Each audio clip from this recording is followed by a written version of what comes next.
경제를 잘 알지 못하는 사람을 위한 당장 이번 주 알아야 할 간편 지식 경제가 먼데이. 경제 맥을 짚어준 두 분과 함께하겠습니다. 김대종 세종대 경영학부 교수, 송승현 도시화경제대표 두 분 오늘도 나오셨습니다. 어서 오세요. 예, 안녕하십니까. 네. 잘 지내셨죠? 예, 잘 있었습니다. 네, 저도 잘 지냈습니다. 예. 우리 송 대표님은 어떻게 노트북을 갖고 오셨어요? 네. 요즘에 이거 생생경제 하다 보니까 네. 시청자들 수준도 높아지고 앞에 너무 강력한 경제 아주 그 전문가가 계셔가지고 네. 아유 긴장이 항상 돼서 조금 더 맨 마지막 출연하는 마지막까지 조금 더 많은 정보를 좀 갖고 전달해 주려고 그랬습니다. 아, 감사합니다. 네. 두 분의 정말 전문가를 저희가 모시고 매주 월요일 함께 하고 있습니다. 이번 주에는 제가 이제 오프닝에서 얘기했지만 굵직한 경제 뉴스부터 시작을 해야 될 것 같습니다. G7 정상회의가 마무리가 됐어요. 지난 19일부터 어제까지 일본 히로시마에서 열렸습니다. 일단은 우리나라 입장에서 먼저 좀 이야기를 시작을 해볼게요. 윤석열 대통령이 참관국 정상 자격으로 참석해서 연쇄 양자 다자 회의 열었는데요. 우리가 얻은 경제 성과 많은 것들이 기사에 나오던데요. 어떤 것들이 있습니까, 교수님? 저는 우리나라는 전 세계에서 무역 의존도가 75%로 2위입니다. 한국은 수출과 수입으로 먹고 사는 나라다. 우리가 작년 말 기준으로 한 900조를 수출하고 800조를 수입했습니다. 그래서 한 100조가 매년 흑자였는데 작년에만 50조 적자가 났습니다. 에너지 가격이 한 70% 오르고 가스비는 500% 올랐습니다. 우크라이나 전쟁을 기점으로 해서 그렇게 됐고 또 중국과 미국의 패권 전쟁이 계속되고 있습니다. 거기에다가 이제 이번에 핵심적인 의제가 핵심 광물 중국이 전 세계 히토류, 리튬이라든지 이런 히토류에 대해서는 또 주도권을 많이 가지고 있습니다. 90%까지 가지고 있는 것도 독점을 하고 있는 것이 많다. 그래서 이제 이번에 G7 회의에서 했던 것이 핵심 광물, 중국이 독점을 하고 있는 이 히토류에 대해서 이거 좀 다변화도 좀 하고 자유시장끼리 좀 단합도 좀 하자.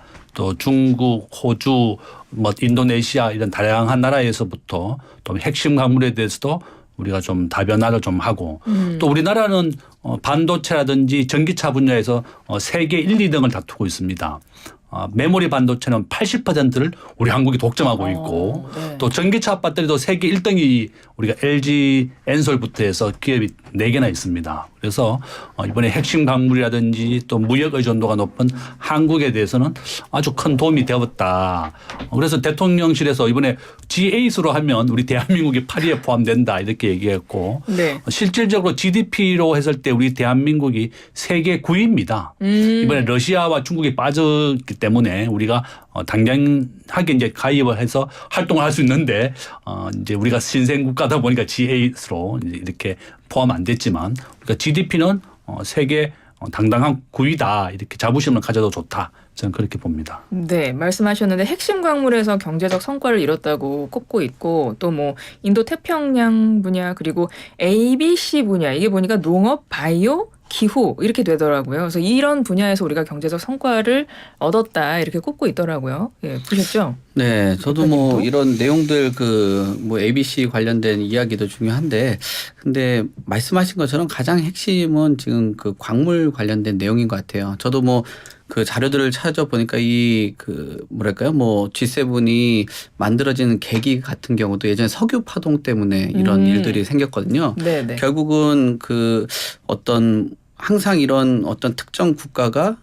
특정 이런 자원이나 이런 것들을 갖고 있을 때 쏠림 현상들이나 그 나라가 갖고 있는 엄청난 그 권력을 갖게 되는 거잖아요. 그때 당시도 이런 석유 파동이 너무 강하다 보니까 여러 주요 국가들이 힘을 모아서 이런 견제를 하는 그런 장치가 되는 거죠. 근데 지금 그 교수님께서 말씀하신 것처럼 이 히토류 같은 경우는 거의 90%가 그 중국이 갖고 있잖아요. 말씀하신 것처럼 수치가 90%라는 거는 앞으로 이런 석유의 비중보다도 이런 그 희귀 광물이라든지 이런 것들이 나라를 주도하고 앞으로의 이런 자원이라든지 뭐 배터리라든지 이런 것들의 핵심 자체가 이 히토류이기 때문에 아무래도 이 90% 정도를 갖고 있는 그 중국에 대한 그 견제가 네. 조금 그 위기감처럼 특히나 뭐 미국하고 중국 같은 경우 지금 패권 때문에 굉장히 큰 몫을 전 세계가 주목을 할 정도잖아요. 맞아요. 그리고 예전하고의 그 격차가 점점 좁아지고 앞으로 그 기간이 뭐 예측하는 기간마다 좀 다르겠지만 중국이 미국을 뛰어넘는다라는 얘기를 하고 있는데 그 와중에 이런 그 천연 광물을 갖고 있는 중국에 대한 그 힘이 강해질 수밖에 없거든요. 그리고 G7 국가라는 그 국가 주요 7개국 안에서도 가치관들이 또 형성이 돼줘야 돼요. 뭐 민주주의라든지 또 뭐 선진국이라든지 또 경제 대국 이런 부분들이 있는데 지금 러시아하고 중국 같은 경우는 부류가 좀 다르다 보니까 빠져 있잖아요. 그러니까 네. 어떻게 보면은 그냥 뭐 G7 국가라고 보는 것보다도 G7 국가에 들어가 있는 국가하고 또 들어가 있지 않는 국가하고 어떻게 보면 지금 뭐 경제적으로 보거나 또 외교적으로 보거나 경쟁을 하고 있고 보이지 않는 지금 전쟁을 하고 있다라고 볼 수 있어서 이런 성과도 나름 필요성이 있는데 이 성과가 사실 지금 당장 봤을 땐 또 성과가 될 수도 있겠지만 이런 히토류를 대량 갖고 있는 중국에 자칫 잘못하게 된다라면은 또 경제 대국으로 급부상하고 있는 중국과의 그런 뭐 외교적인 갈등 뭐 이런 것들도 이어질 수 있다라고 보거든요. 과거에 우리나라 뭐 사드 배치나 이런 것들 때문에 국내 경제 타격이 엄청 컸었거든요. 네, 그런 네. 것들을 잘 떠올린다면 이게 참 보기에는 어떤 한쪽에 딱 서서 있는 것이 명확하고 선명해 보일진 모르겠지만 또 한편으로는 우리나라가 아직 말씀하신 것처럼 올라가야 되는 선진국 안에서 반열에서 조금 더 올라가는 입장이라고 본다라면은 지금 약간의 너무 선명성보다는 약간 좀 외줄 타는 것 같긴 하지만 그래도 외교적인 노력과 이런 성과를 너무 강조하는 것보다는 뭐 조금 뭐 여기서 뭐 지금 상황에서 보면 뭐 지금 좀 고민을 해봐야 되는 지점도 충분히 있다라고 보여집니다. 네. 그러니까 우리나라 같은 경우는 참관국 정상 자격으로 가서 이제 많은 나라의 정상들이 모였으니까 그러니까 양자 외교, 뭐 다자 외교 이번에 한미일 정상도 잠깐 만났었고 뭐 한일 정상 만났었고 해서 우방국들이랑 이제 회의 통해서 경제 안보 협력을 다졌다는데 우리 입장에서는 의미를 두면 될 것 같고 지금 송 대표님이 말씀을 하셨는데 이번에 주요 7개국 정상들이 발표한 공동 성명 내용을 좀 봐야 될 것 같긴 해요. 중국에 대한 압박성 성명이었다. 이렇더라고요. 근데 진짜 내용을 보니까 뭐 핵심적인 공급망에서 과도한 의존성을 줄이겠다. 중국에 대한 의존성을 줄이겠다. 이런 내용이 담겼다고 하는데 교수님 이 G7 정상들이 발표한 공동 성명의 핵심 내용, 의도 뭐라고 보세요? 저는 뭐 이렇게 우리가 한 수년 전에 마늘 파동 사건이 있었습니다. 예. 중국산 마늘에 문제가 있다 이렇게 해서 한국이 수입 중단을 내렸었는데요. 그 다음 날 중국이 리튬이라든지 전기차 소재를 한국에 수출해주지 않겠다 이랬더니 한국에 바로 그 다음 날 손들었습니다. 우리나라는 핵심 부품 한 90% 의존하는 게 중국에서 수입하는 한 수십 가지입니다. 그러니까 중국이 만약에 리튬이라든지 이런 희소성이 높은 광물을 수출하지 못하면 우리나라의 전기차 공장은 문 닫게 되어 있습니다. 아이고. 우리나라가 너무나 의존하는 게 한 예, 80% 90% 의존하는 게 한 수십 가지 종류가 있고 지금 현재 기준으로 우리나라가 전 세계에 수출하는 게 한 400개 정도 있고요. 수입하는 건 800개나 됩니다. 네. 2배나 더 높습니다. 우리나라는 이와 같이 중국이나 다른 나라에서 원자재를 수입해서 가공을 해서 다시 역수출을 해야 되는데 만약에 중국이 이런 우리가 의존하고 있는 80% 90% 의존하는 리튬이라든지 전기차 배터리를 중국에 수출 안 하면 우리나라는 정말 경제가 올스톱 되는 거죠.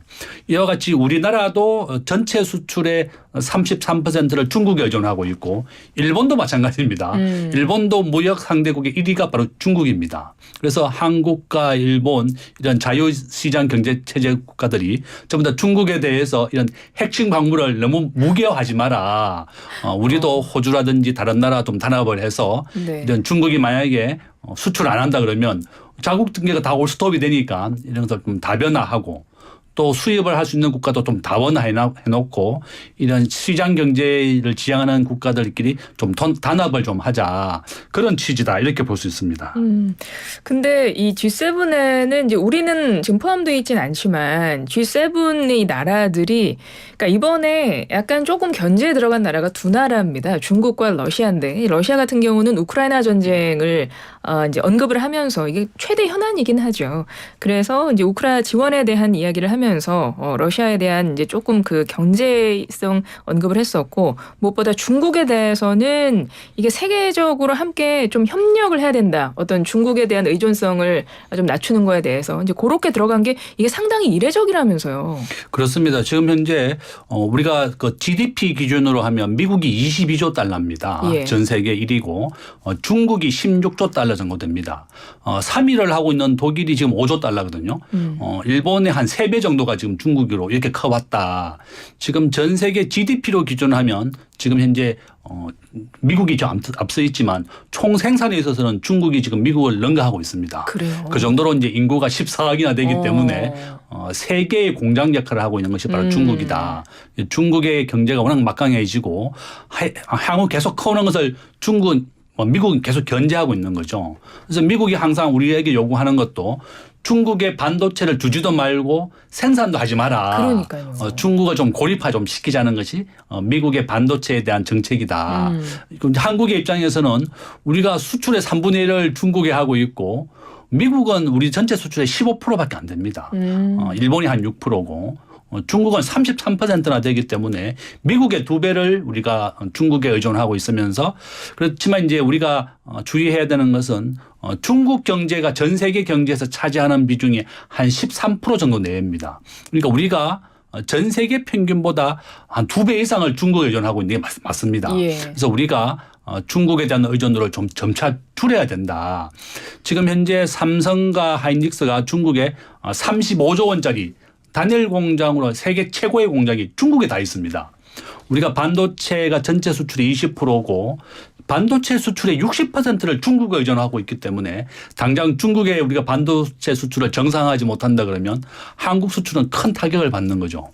이제 이러한 와중에서 이제 미국이 중국에 대해서 최신 반도체를 주지도 말고 가급적이면 중국을 고립화시키는 전략이기 때문에 한국은 정말 어려운 상황이죠. 그래서 지금까지는 우리가 이제 밀고 당기기 잘해서 중국에 대해서는 계속 우리가 수출을 꾸준히 했는데 최근에는 이제 윤석열 대통령이 취임하고 난 다음에는 안보가 더 중요시하게 되었습니다. 그래서 이제 미국과 더 긴밀한 협조를 하면서 중국과는 과거 정부보다는 조금 더 좀 멀어진 관계가 보인다. 그렇지만 장기적으로는 우리가 중국에 대한 과도한 의존도를 낮출 필요가 있다. 이렇게 말씀드립니다. 우리 교수님이 먼저 말씀을 해주셨는데 G7 공동성명 발표 이후에 중국이 지금 강하게 반발하고 있어요. 이거 내정 간섭 아니냐. 근데 우리는 G7에 껴주지도 않으면서 우리 입장은 되게 난처해졌어요. 왜냐하면 지난번에 윤 대통령이 방미 가기 전에 보도 나왔었잖아요. 만약에 배터리 공장이었나요? 네. 미국의 네. 마이크론. 네. 마이크론 제재 들어갈 때 한국이 도와주지 말아라. 약간 이런 맞아요. 보도를 냈었잖아요. 그러면서 우리 입장에서 지금 너무 좀 난감해져가지고 이게 우리 경제의 변수가 되지 않을까. 더더군다나 지금 중국이 반발하고 있기 때문에. 네. 변수가 되죠. 아까 말씀하신 것처럼 우리나라의 중국 의존도가 크고 안보는 미국과의 굉장히 공조를 해야 되고 큰데 또 경제적인 측면은 또 중국하고 또 연관이 되어 있단 말이에요. 참 이게 우리나라의 이 분단 국가라는 그 아쉬움 때문에 참 경제는 중국하고 상당히 많이 연관이 되어 있고 이 안보는 되어 있는데 또 거기에 G7 국가도 아닌데 거기 초청받으니 아주 신경 쓰일 수밖에 없는 그런 상황이란 말이에요. 그러니까 미중 패권 경쟁에 우방국 동맹국들도 약간 지금 끌려가는 분위기가 돼버린 것 같아요. 그렇죠. 그러니까 어떻게 보면은 주요국들이 어떤 국가를 줄을 세울 수 있느냐에 따라서 이게 그 사람들의 방향성이라든지 그 국가를 운영하는 그 뭐 국정 뭐 이런 거를 판단을 해볼 수 있는데 역시나 이번에 초청을 받고 언급하신 요번에 뭐 안보에 대한 그 중요성을 하다 보니 뭐 경제적인 그런 부분하고는 좀 멀어질 수밖에 없죠. 예전에도 앞에서도 말씀드린 것처럼 사드하고의 그 맞아요. 안보적인 측면을 강조하다 보니까 우리나라 경제에 엄청난 타격을 겪었거든요. 지금도 그 안보적인 측면을 강화를 하는 것이 뭐 우리 입장에서는 또 외교적으로 봤을 때는 조금 도움이 될지 모르겠지만 지금 상황에서는 지금 국민들이 경험하는 이런 그 경제 성장에 대한 그 동력도 부족하고 또 소비가 지금 침체가 되고 있는 이런 상황에서는 당연히 좀 고민을 해볼 수밖에 없거든요. 지금 뭐 주요 기업들 안에서도 계속적으로 일거리가 없다 보니까 뭐 직원들이나 이런 부분들도 계속 좀 감축을 하고 또 하는 그런 상황에서 일거리를 자꾸 만들어줘야 되는 상황인데 지금 일거리가 줄여가고 있는 그런 과정에서는 이 G7 그 공동성명이 모르겠어요. 뭐 외교적인 성과도 있다. 광물적인 대대적으로 봤을 때는 참 묵직하고 큰 그림일지 모르겠지만 네. 일반 뭐 국민들이나 또 가게들이 체감했을 때는 한 번 볼 때는 그 사진은 너무 멋있을지 모르겠지만 시간이 지나고 나서 점차 그 삶에 스며드는 그 경제적인 그 타격과 고통에 대해서도 우려를 할 수밖에 없습니다. 정말 중국하고의 그런 멀어지는 그 경제가 멀어진다라는 거는 앞으로 뭐 다변화를 하겠다라고 해야 되는 목표는 맞지만 현실에 봤을 때는 그 다변화 그리고 중장기적이라는 그 관점 자체가 되게 그 모호하고 추상적인 그 거리감이 있거든요. 그런 상황에서는 그래도 안전한 그리고 뭐 충분하게 수익을 찾을 수 있는 그 뭐랄까요? 뭐 대중국의 그 무역을 통해 가지고 벌 수 있는 돈들이 지금 시장에서 메말를까봐 걱정을 할 수밖에 없습니다. 그래서 사실 지금 모르겠어요. 뭐 정치나 외교 하시는 분들은 조금 어떻게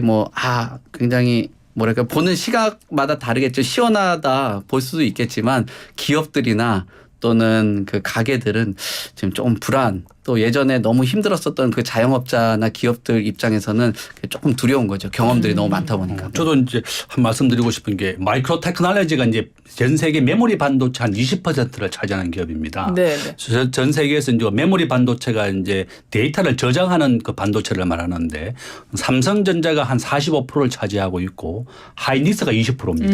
그러니까 두 개 합쳐서 한 7, 80%를 한국에서 차지하고 있고 메모리 반도체 20%를 미국의 마이크로 테크놀로지가 이제 수출을 하고 있는데 중국에서도 이제 마이크로 테크놀로지에 대해서 미국의 반도체이기 때문에 이제 수입을 금지시킨 겁니다. 네. 그러니까 미국이 요청한 것이 마이크로 테크놀로지가 수출 못하는 그 물량을 한국도 하지 마라 이렇게 이제 미국 정부가 한국에 이미 지난번에 얘기했어요. 우리나라 최근에 다시 또 얘기하고 있습니다. 또 최근에 또 얘기해요. 그래서 이제 우리나라의 입장에서는 우리가 그 미국이 수출 못하면 우리가 좀 수출 좀 대신할 수 있는 거야. 이렇게 좀 반감을 가질 수 있을 정도로 미국이 우리 민간 기업에 대해서도 이렇게 좀 제한을 좀 두고 있는 것이다. 그러니까 이제 지금 현재 G7 회의에서 주요한 의제했던 것이 과거는 디커플링 현상이라 그래가지고요. 네. 그 비동조화 현상을 말합니다. 우리가 이제 동조화라고 하는 것은 함께 간다는 뜻이거든요. 네. 그래서 이제 미국이 기준금리를 올리게 되면 전 세계가 똑같이 기준금리 따라서 올립니다. 이것은 이제 커플링 현상이라고 부르고 디커플링 현상이라고 하는 것은 미국이 이렇게 반대로 하는 적지. 따로 가는 거군요. 자유시장 경제 체제를 다 주도하면서 하니까 러시아와 중국은 이제 반대로 이제 디커플링 동조하지 않는 건데 최근에는 이제 이렇게 디리스킹이다. 위험을 회피하는 전략이다. 이렇게 중국을 고립화하고 러시아와 중국을 같이 회의도 안 하고 이렇게 동떨어지게 되는 것보다는 프랑스가 많이 주도하고 있습니다. 프랑스는 최근에 시진핑을 방문해서 미국이 이렇게 독주하고 있고 패권 전쟁하는 것에 대해서는 중국에 대해서 프랑스는 좀 우호적으로 적극적으로 협력하겠다 또 이렇게 보였거든요. 그러니까 이제 많은 선진국의 학자들은 미국이 좀 주도하고 있는 것에 대해서 왜 프랑스 안 따라오느냐. 그랬더니 이제 프랑스는 우리나 위험을 좀 최소화하기 위한 전략이다. 디리스킹이다. 그래서 이번에 G7 회의에서도 이런 디커플링 현상에서 위험을 최소화하는 디리스킹 전략으로 전 세계가 이렇게 전환되고 있다는 것도 하나의 주요한 테마였다. 또 이렇게 말씀드립니다. 그 마이크론 제재에 나섰잖아요. 중국이 바로 뭐 보안상 문제 있다 그러면서 이게 한 지난 3월부터 마이크론에 대한 조사를 진행을 했었는데 중국이 이거 문제 있는 것 같은데 이러고 지금 이제 제재를 들어가고 있는데 실제 정말 미국이 우리한테 요청했잖아요. 만약에 마이크론이 없는 그 자리를 한국 기업이 채우지 마라 약간 요청을 했잖아요. 진짜 채우면 안 돼요?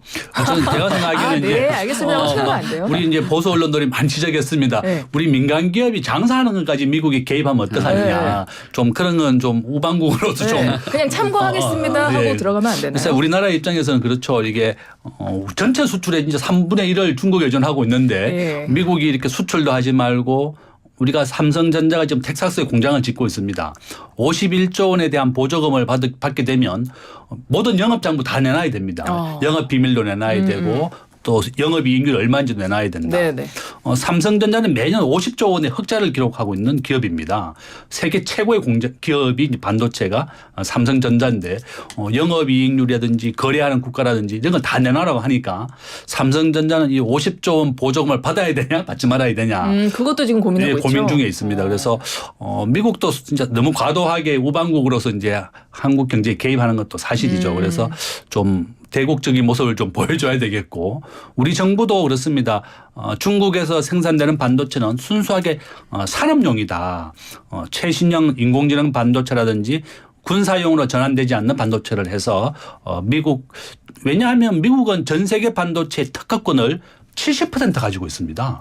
미국이 생산을 못하게 하면 한국도 반도체 생산을 못하는 겁니다. 그래요. 미국이 반도체 특허를 가지고 있고 일본은 반도체 소재, 부품, 장비를 공급하는 나라고 대만과 한국이 메모리 반도체 80%는 한국, 비메모리는 대만이 하는 겁니다. 그러니까 생산은 대만과 한국이 하는 거다. 그래서 이 네 개 나라가 반도체에 가장 중요한 역할을 하는데 중국에 대해서 공급도 하지 말고 장비도 주지 마라. 중국을 고립하는 전략이다. 이렇게 볼 수 있는 거죠. 근데 그 경제 대국이라고 아까 말씀을 한 거 세계에서 뭐 제일 큰 아직까지는 뭐 미국이니까 너무 예전에 그 대국 느낌이 있었는데 어느 순간 그 미국하고 중국이 점점 가까워지면서 굉장히 좀 작아진 그런 느낌이 들어요. 그러니까 막 인권 문제 가지고 뭐 집요하게 들어가는 것도 문제가 좀 있죠. 그리고 아까 얘기한 그 내정 간섭 관련돼 가지고 막 반발을 하다 보니까 그 내정 간섭도 한다 이거예요. 거기에다가 우리나라 말씀하신 것처럼 경영적인 부분도 간섭을 하게 된다라면 이게 정말 그 G7이라는 그 뭐 정상회담 자체가 이거 미국을 위한 그 회담이 되는 거지. 이게 자칫 우리나라가 진짜 초청받아가지고 갔다가 정말 경영이나 기업들한테 타격을 입을까봐 걱정입니다. 이번 문제가 그 중국이 예전에 그런 반응하고 굉장히 좀 다른 것 같아요. 뭐 일본 그 대사 불러가지고도 반발하는 게 목소리가 굉장히 커진 그런 목소리더라고요. 그러니까 예전에 이런 뭐랄까요, 뭐 문제 제기하는 부분 같은 경우도 지금 경제 핵심도 크고 그다음에 부르는 것 자체가 우리나라하고 경제 굉장히 그 밀접한 중국하고의 그런 문제 또 그다음 러시아하고 우크라이나의 그런 문제들 딱 짚는 거 보면은 이게 뭐 정상회담 자체가 너무 패권 관련돼서 그 주요 참석한 그 국가들한테 피해가 갈까봐 그게 참 걱정입니다. 네, 맞습니다. G2라고 하는데 이른바 미국과 중국. 그러니까 미중이 모두 좀 경제를 약간 정치적으로 이용하는 부분도 있는 것 같고 약간 무기화하는 것 같기도 하고 그 부분은 상당히 아쉽기도 하고요. 그 사이에서 우리가 진짜 경제 외교를 잘해야 되겠구나. 전략적으로 정말 잘 살펴야 되겠구나 이런 생각을 다시 한번 하게 됩니다. 경제가 먼데이. 한 주간의 경제 맥을 짚어드리는 경제의 흐름을 잡아보는 시간입니다. 두 분의 전문가와 함께하고 있어요. 송승현 도시화경제 대표님, 김대종 세종대 경영학부 교수님 두 분과 이야기 나누고 있습니다. 앞서 제가 오늘 퀴즈를 내드렸습니다. 이번에 윤석열 대통령이 일본 히로시마에서 열린 이것 정상회의에 참관국 정상 자격으로 다녀왔습니다. 이것을 부르는 표현이 뭘까요? 선진 7개국 회의가 열렸다고 해서 이렇게 부르는데 1번 G7, 2번 G드래곤 보기가 2개거든요. 두 분 좀 힌트 좀 주실 수 있을까요? 참 힌트를 부탁드리는 것도 제가 참 그렇긴 한데 네. 저는 행운의 숫자를 그럼 기억하시라. 저는 항상 이게 뭐 기차표 예매할 때 행운의 숫자부터 먼저 찾거든요. 아, 그러세요? 예, 그래서 이제 그 숫자를 좀 찾는 것도 좋다. 또 이 유명한 그 숫자에 대한 음료수가 있습니다. 그 세븐업이라는 음료수 저도 좋아합니다. 그 사이다입니다. 네. 네, 대표님은요? 저는 요즘 경제 힘들잖아요. 지금 비 오는 것 같은데 비가 오고 나면은 딱 무지개가 뜨잖아요. 네. 무지개의 색깔하고 같다. 무지개 색깔. 네. 무지개가 몇 가지 색깔로 되어 있을까요? 이렇게 생각하시면 되는데요. 네, 두 분 다 순발력 되게 좋으시네요. 자주 제가 종종 여쭤봐야 되겠습니다. 근데 약간 더 어려워지실 수도 있을 것 같다는 생각이 듭니다. 예, 1번 G7, 2번 G드래곤 둘 중에 우물정 0945 50원의 유료 문자로 여러분 정답 보내주시죠. 이것 정상회의 지난 금요일부터 어제까지 일본 히로시마에서 열렸습니다. 자, 2부 시작해 볼 텐데요. 2부에서는 이거 제가 좀 궁금해가지고 이거 먼저 여쭤보고 이야기를 좀 더 시작을 해볼게요. 미국 기준금리 계속 인상하면서 한미 기준금리가 이렇게 역전되면서 차이가 점점 벌어졌잖아요. 그러면서 우리가 걱정했던 게 뭐냐면 이거 자본 유출되는 거 아닌가, 자본 빠져나가는 거 아닌가 이걸 되게 걱정했었는데 실제 그렇지 않았다면서요, 교수님? 예, 지금 현재 미국의 기준금리는 5.25%입니다. 미국의 지난달에 물가가 5% 나왔거든요. 미국은 물가가 2% 될 때까지 올 연말까지 5.5까지 올리겠다고 그랬습니다. 한 번 더 남았습니다, 미국은. 근데 이제 우리나라는 지금 현재 3.5%입니다. 그러니까 한국과 미국의 격차가 1.75% 벌어졌는데 최근에 삼성전자가 한 15%, 20% 올랐습니다. 바닥 대비. 예. 왜 그런가 하면 주식이라고 하는 것은 6개월에서 1년 선행지수입니다. 지금 현재 삼성전자는 적자로 돌아섰습니다. 1분기에. 네. 마이너스 한 4조 원 적자가 돌아섰지만 감산을 20% 하기로 했습니다. 반도체에 대한 생산을 20% 줄이고 추가적으로도 계속 5%씩 줄이겠다고 그랬거든요. 그렇게 되니까 외국인들의 입장은 야, 삼성전자가 드디어 반도체 감산을 시작했고 공급을 줄이게 되면 반도체가 분기 현상이 나게 되기 때문에 반도체가 올 하반기에 오른다는 겁니다. 그래서 최근에 외국인들이 수백억 원치 삼성전자 주식을 사들이기 시작했습니다. 샀어요? 예, 그래서 지금 현재 삼성전자의 외국인 주식 지분은 45%입니다. 주식이라고 하는 것은 6개월 뒤에 그 기업의 현금 흐름을 어떻게 되느냐가 주가의 정의입니다. 우리가 주가의 정의는 기업의 현금 흐름을 현재 가치화한 것.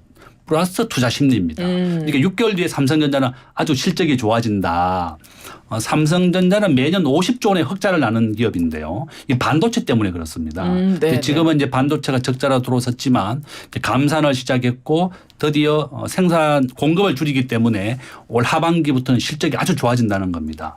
바로 이런 것이 반영되면서 주가는 크게 오르고 있다. 지금 2021년도에 전고점 대비했을 때 지금 애플은 마이너스 2%만 부족하고 예. 거의 다 따라왔습니다. 이제 코로나를 거의 다 극복해서 주가가 반등되고 있고 삼성전자는 한 25% 아직 덜 올랐습니다. 우리가 전고점이 한 9만 5천 원 정도 되거든요. 지금 현재 한 7만 원 가까이 왔기 때문에 거의 다 따라왔다. 그래서 이제 결론은 외국인들이 이렇게 삼성전자의 반도체를 사는 거 보면 우리 이제 하반기를 갈수록 삼성전자 실적이 좋아집니다. 그래서 저는 주식하시는 분들한테 뭐 급등하는 이런 종목 사지 마라. 그냥 전 세계 시가총액 1등은 애플이고 네. 국내는 삼성전자입니다. 네. 그러니까 이 두 개의 기업을 그냥 꾸준하게 월급이 네. 한 10%나 20%씩 투자. 내가 은퇴할 때까지 노자금을 위해서 투자하는 네, 것이다. 네. 이런 생각을 한다 그러면 아주 좋은 수익률을 거둘 수 있을 것이다. 그렇게 말씀드립니다. 예, 우리 항상 김대중 교수님은 늘 하시는 말씀이죠. 의견이 늘 우량주에 꾸준히 오랫동안 거기에 투자를 해라. 늘 이 말씀을 해주시는 것 같아요. 삼성전자에서 나온 줄 알았어요. 그러니까 지금 한미 기준금리 역전이 되면서 그 폭이 커졌지만 자본 유출 우려는 생각만큼이 없다. 이건 그렇죠. 없을 거로 보는 예. 거군요. 앞으로도. 터키의 지금 기준금리가 14%고요. 아르헨티나는 지금 100%입니다. 기준금리가. 자국의 경제가 어려울수록 기준금리를 올리지만 우리나라 경제가 그래도 워낙 좀 튼튼하기 때문에 기준금리가 3.5%임에도 불구하고 자본 유출은 지금 일어나지 않고 있다. 이렇게 볼 수 있습니다. 자본이라는 게 한국하고 미국만의 문제도 있겠지만 우리나라란 타 국가하고의 또 문제거든요. 네. 우리가 이제 미국보다도 금리가 낮다 그래서 무조건 매력도가 떨어졌다라고만 볼 수가 없는 게 우리나라보다도 더 어려운 국가를 대비를 해봤을 때 그 국가 대비했을 때 우리가 또 안전한 그 어떤 시장이고 훨씬 더 안전한 그 국가로 이제 볼 수가 있는 거죠. 그러니까 미국에 대해서 어떤 뭐 투자나 어떤 자본이 들어가기에 너무 자본이 크다라고 하면은 투자자 입장에서 봤을 때 부담스러울 수 있잖아요. 근데 우리나라가 뭐 안정권에 좀 있는 국가고 뭐 어떤 뭐랄까요? 뭐 좀 성장이 더디긴 해도 그래도 뭐 하락의 국면이라든지 뭐 급격한 하락을 겪는 나라들 대비했을 때 또 안전한 국가거든요. 아까 네. 얘기하신 것처럼 세계 10위 안에 들어갈 정도의 그 국가라면 단순히 미국 1등하고 8위를 비교했을 때 조금 떨어지는 거지. 우리 뭐 9위부터 수백 위까지 있다라고 봤을 때는 우리나라가 뭐 그렇게 자본이 꼭 미국하고의 한미 격차만 보고 자본이 꼭 유출돼야 되냐라고 봤을 땐 또 그렇지 않다라고도 볼 수 있는 거죠. 네. 국내 증시로 외국인 자금이 대거 유입됐다는 소식이 있어서 한번 여쭤봤어요. 특히 이제 말씀하셨는데 교수님께서 반도체 기업에 집중되고 있다고 네, 이런 기사가 있더라고요. 그래서 그거 잠깐 짚어봤고요. 그리고 이 얘기도 지금 해야 될 것 같습니다. 구제역 이야기예요. 지금 충북 지역 중심으로 구제역이 발생했는데 뭐 아직까지 추가 발병은 더 없는 것 같긴 합니다. 지금 상황이 어떤가요, 교수님? 지금 현재 최근에 한우가 가격이 한 10% 정도 올랐습니다. 그러니까요. 원래 이제 구제역이 일어나게 되면 사람들이 소고기 소비를 많이 줄입니다.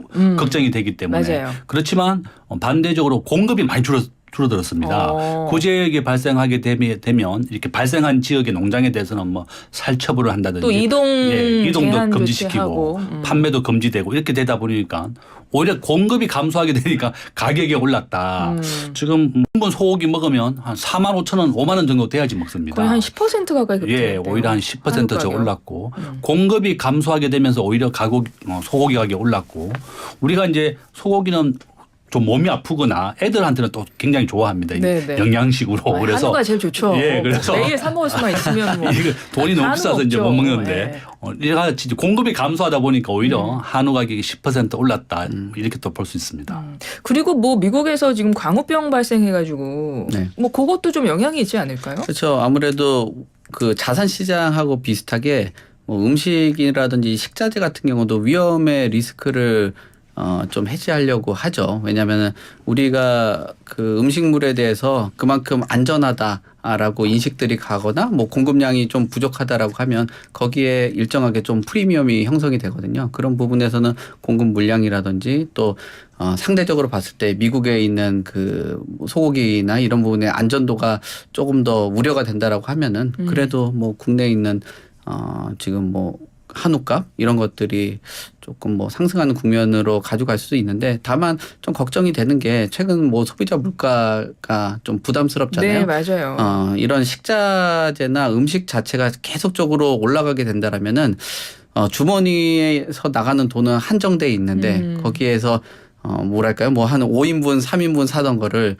4인분, 2인분으로 줄이게 그렇죠. 된다든지 소비를 줄이게 된다면 이게 단순히 뭐 구제용만의 문제가 아니라 경제 전체적으로 봤을 때는 조금 뭐 돈이 좀 안 도는 그런 구조로도 들어갈 수 있어서 좀 축산업계나 뭐 또 우리 뭐 유통업계나 이런 쪽에서도 타격을 받을 수 있다라고 보여집니다. 네, 충북 지역 중심으로 구제역이 발생했어요. 지난 10일에 한 4년 4개월 만에 충북 구제역이 발병을 했고 한 11개 농장으로 확산이 돼서 1,500여 마리가 뭐 소, 염소 등 살처분된 상황입니다. 현재까지 더 추가 발병은 없는 것 같아서 다행이긴 한데요. 왜냐하면 지금 계속 뭐 조치 이동 제한 조치도 하고 있고 뭐 통제 초소 증설하고 있고 긴급 백신 접종하고 있고 이런 조치가 함께 병행이 돼서 그런 것 같긴 한데 그 여파로 지금 한우 가격이 많이 올랐다 이런 상황입니다. 그리고 미국에서 광우병이 또 발병해가지고 그러니까 한우 값이 오르면 그러니까 구제역이 발병을 하면 뭐 이제 미국산을 먹는다던가 이래야 되는데 또 광우병 소식 때문에 그럼에도 불구하고 이제 한우를 찾거나 이렇게 되니까 공급은 줄어드는데 소비가 늘어나거나 그대로면 가격이 오르게 되니까 지금 그런 현상이 일어나고 있는 것 같습니다. 대신에 보니까 돼지고기 평균 도매 가격은 좀 하락세로 전환했다. 이것도 간략하게 덧붙여져 있긴 하더라고요. 자, 이번에는 부동산 이야기를 한번 해보도록 하겠습니다. 요즘에 부동산 시장이 도대체 어떻게 되는 건지 모르겠습니다. 서울 네. 아파트 거래량 꿈틀댄다 네. 이러는데 진짜 꿈틀대는 거 맞아요? 지금 꿈틀대는 부분들은 조금씩 변화가 있다라고는 할 수는 있을 것 같아요. 예. 왜냐하면은 국토연구원에서 내놓는 그 부동산 시장 연구센터에서 내놓는 그 어떤 심리지수 같은 경우도 그 100을 지금 넘어가고 있는 그런 상황이고요. 또 부동산원에서 내놓는 실거래가 지수 같은 경우도 계속적으로 반등하고 있는 그런 추세거든요. 그리고 상승하는 지역들도 조금씩 늘어나고 있는 상황이에요. 그래서 지금 상황에서 어떤 심리가 개선이 됐다라는 거는 뭐 부인하기는 조금 어려운 것 같은데 이런 그 추이가 계속적으로 이어지려면 거래가 좀 활발해질 필요가 있거든요. 그래서 최근 들어서 거래량이 예전보단 좀 못 미치긴 해도 한 그 예전 거래량이 한 7~80% 정도는 회복이 됐어요. 아, 그래요? 네, 그 거래량이 회복이 돼서 이게 거래량이 회복되면서 가격이 오르는 경우들도 있지만 또 가격이 오르면서 또 거래량이 늘어나는 경우들도 있거든요. 왜냐하면 오늘이 제일 조금 뭐랄까 싸다라고 생각하기 때문에 더 오를까봐 예, 그런 심리들이 작용들도 하는 것 같아요. 근데 이런 심리 안에서 그래도 그 지수 자체가 100에서 뭐 예전에 과열되는 지수 정도까지는 올라가지 못한 상황인데 여기서 집주인들이 호가를 올리면서 시장에 매물들을 내놓고 있단 말이에요. 근데 매물들이 지금 보니까 그 강남구에 있는 아파트가 석 달째 4,500건 정도 됐던 게 지금 한 5,800건 정도 늘었거든요. 증가율이 한 8% 정도가 돼요. 근데 이게 증가율이 늘어났다라고 되고 매물이 늘어났다라는 거는 이 정도 되면 가격을 좀 팔아야 되겠다라는 집주인들의 그 부르는 가격이 될 수도 있고 또 하나는 호가를 올렸더니 팔리지가 않으면서 그러니까요. 그 매물들이 증가를 한다. 네. 그러니까 심리가 계속적으로 개선되는 거는 맞는데 여기서 가격들이 오른 가격들로 올라간다라면 매물이 더 쌓이고 이런 매물 쌓인 물건들이 뭐랄까요? 구매 능력이 좀 떨어지면은 또 떨어질 수가 있거든요. 그러니까 거래량도 늘어났고 심리도 개선됐지만 오히려 집주인들이 너무 지금 시장 분위기에 편승해서 호가를 올리게 되면 또 거래량이 떨어지면서 네네. 가격이 다시 조정받을 수도 있겠다라고 보여집니다. 다만 그래도 여러 가지 어떤 금리가 동결을 됐고 아마 지금 나오는 얘기로도 그 금리가 한 번 정도 또 추가적으로 동결된 거라는 신호들이 나오고 있어요. 그렇게 된다라면 지금 부동산 시장은 아무래도 금리하고의 상관성도 상당히 크기 때문에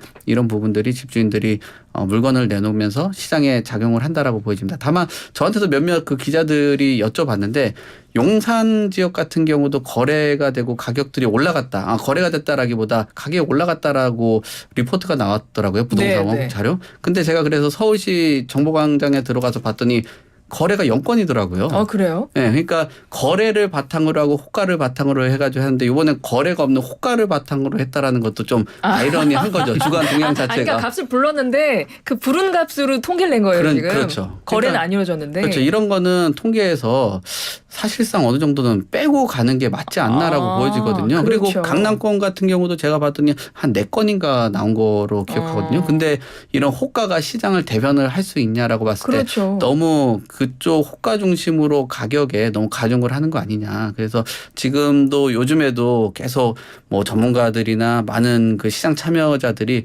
그 주간 통계 같은 경우는 좀 빼야 되는 거 아니냐라고 이야기들이 좀 나오고 있습니다. 예. 교수님 한 1분 정도 남았는데요. 지금 부동산 시장 지금 말씀하신 어느 정도 거래량이 좀 올라온 건 맞다. 예전만큼은 아니지만 이게 지금 전국적인 현상입니까? 쭉 이대로 쭉 이 추세를 이어갈까요? 지금 어떻게 현재 보세요? 저는 이제 우리나라에서 집이 있는 사람과 없는 사람이 딱 5대5입니다. 네. 집을 가진 사람은 5대5고 그다음에 부동산이라고 하는 것은 은행 대출 금리 7%가 기준이다. 은행 대출 금리가 7% 이하로 내려가게 되면 집을 사야 되는 거고 집값이 오르게 되는 거고 네네. 7%로 올라가게 되면 집값보다 이자가 더 많아지기 때문에 집값이 내립니다. 지금 현재 7%에서 지금 멈춰 있습니다. 지금 내리고 있는 추세고 예. 정부가 기준금리를 3.5% 계속 동결하고 있고 더 이상 올리지 않을 거예요. 그러한 신호 때문에 최근 한 2년 동안 집값이 내렸지만 지금은 거의 좀 상승 추세로 반등하고 있는 분위기다. 제가 엄마 아파트 한번 방문해 봤더니요. 30초요? 예, 한 작년에 한 17억 정도 했어요. 마지막에. 최근에 한 21억, 그러니까 한 10%에서 20% 정도 올랐습니다. 그러니까 강남이라든지 또 자기가 교육이라든지 필요한 사람들은 집이 좀 가격이 비싸더라도 지금 대출을 반 해줍니다. 정부에서 뭐 반 이상은 대출해주기 때문에 집이 없는 사람들은 또 구매를 하고 있다. 저는 이제 뭐 제일 좋은 방법이 분양을 잘 받아라. 어차피 이제 계약금 10% 있으면 다 대출해줍니다. 네네. 그래서 분양을 받는 것이 내 집 마련의 제일 좋은 방법이다. 또 이렇게 말씀드리겠습니다. 벚꽃 분위기는 탔다. 예, 이렇게는 보시는 건데 일단은 분양을 받는 게 좋다. 마무리는 그렇게 해주셨어요. 오늘 월요일 경제가 먼데이 두 분의 전문가와 또 이번 주 경제 흐름 쭉 짚어봤습니다. 송승현 도시화경제 대표님, 김대종 세종대 경영학부 교수님 오늘도 두 분 말씀 잘 들었습니다. 고맙습니다. 감사합니다.